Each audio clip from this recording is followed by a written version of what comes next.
하나님께서 옛날에는 예언자들을 통하여 여러 번에 걸쳐 여러 가지 방법으로 우리 조상들에게 말씀하셨으나 이 마지막 날에는 아들을 통하여 우리에게 말씀하셨습니다. 하나님께서는 이 아들을 만물의 상속자로 세우셨습니다. 그를 통하여 온 세상을 지으신 것입니다. 그는 하나님의 영광의 광채시요 하나님의 본체대로의 모습이십니다. 그는 자기의 능력 있는 말씀으로 만물을 보존하시는 분이십니다. 그는 죄를 깨끗하게 하시고서 높은 곳에 계신 존엄하신 분의 오른쪽에 앉으셨습니다. 그는 천사들보다 훨씬 더 높게 되셨으니 천사들보다 더 빼어난 이름을 물려받으신 것입니다. 하나님께서 천사들 가운데서 누구에게 너는 내 아들이다, 내가 오늘 너를 낳았다 하고 말씀하신 적이 있습니까? 또 나는 그의 아버지가 되고 그는 내 아들이 될 것이다 하고 말씀하신 적이 있습니까? 그러나 자기의 맏아들을 세상에 보내실 때에는 하나님의 천사들은 모두 그에게 경배하여라 하고 말씀하셨습니다. 또 천사들에 관해서는 성경에 이르기를 하나님께서는 천사들을 바람으로 삼으시고 시중꾼들을 불꽃으로 삼으신다 하였고, 아들에 관해서는 성경에 이르기를 하나님 주님의 보좌는 영원 무궁하며 공의의 막대기는 곧 주님의 왕권입니다.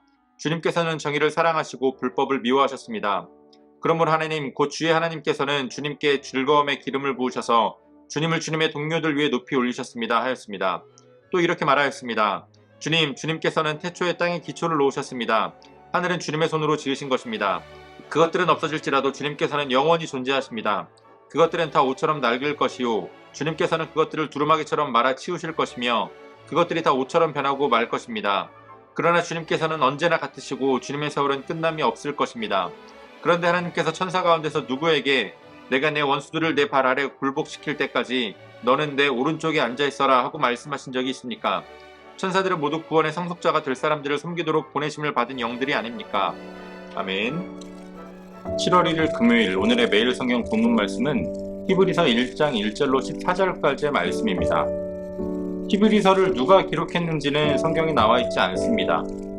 또 히브리서는 특이하게 수신자도 정확하게 표기하고 있지 않습니다.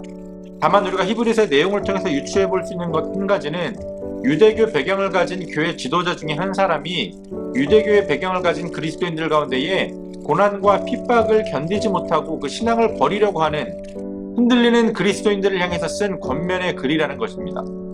또 그래서 히브리서의 내용을 보면 유난히 구약의 내용을 많이 인용하고 있는 것을 볼 수 있는데요. 특별히 오늘 히브리서 1장의 말씀은 예수님에 대한 말씀으로 시작하고 있습니다.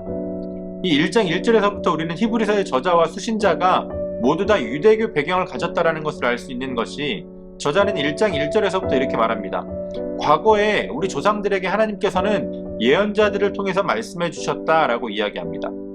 그러면서 마지막 날에 하나님께서는 그의 독생자 예수 그리스도를 통해서 또한 우리에게 말씀하신다라고 이야기합니다. 그러면서 우리가 예수님 안에서 소망을 가지고 이 모든 고난과 환난 가운데에 그 흔들리는 믿음을 바로 잡아야 하는 이유, 예수님이 누구이신가로부터 그 글을 시작하고 있습니다.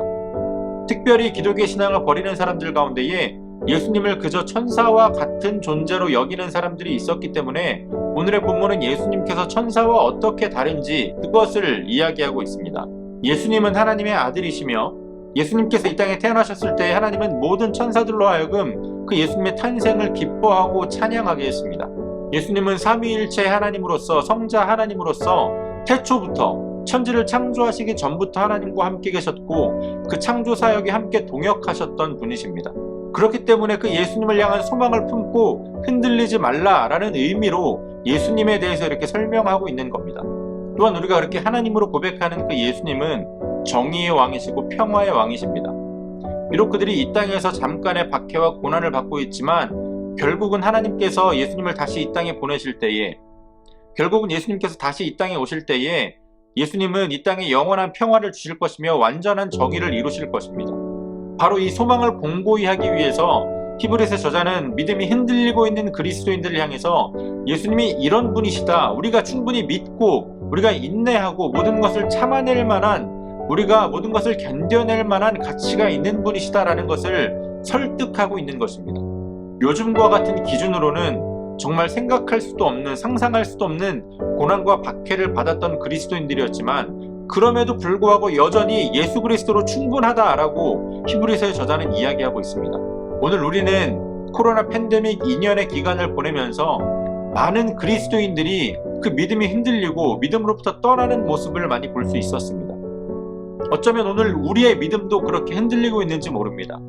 우리가 앞으로 히브리서의 말씀을 묵상할 텐데 이 히브리서의 말씀을 통해서 우리가 왜 인내해야 하는지, 왜 우리가 참아야 하는지, 왜 우리가 이 고난을 견뎌낼 수 있는지 그것을 발견할 수 있는 저와 여러분들이 되어주시기를, 특별히 우리 주위에 이렇게 믿음이 흔들리는 믿음의 지체들이 있다면 그들에게 함께 권면하고 하나님의 말씀을 함께 나누면서 주님 안에서 다시금 천국 소망을 확실히 붙잡아 줄 수 있는 저와 여러분들이 되어주시기를 소원합니다.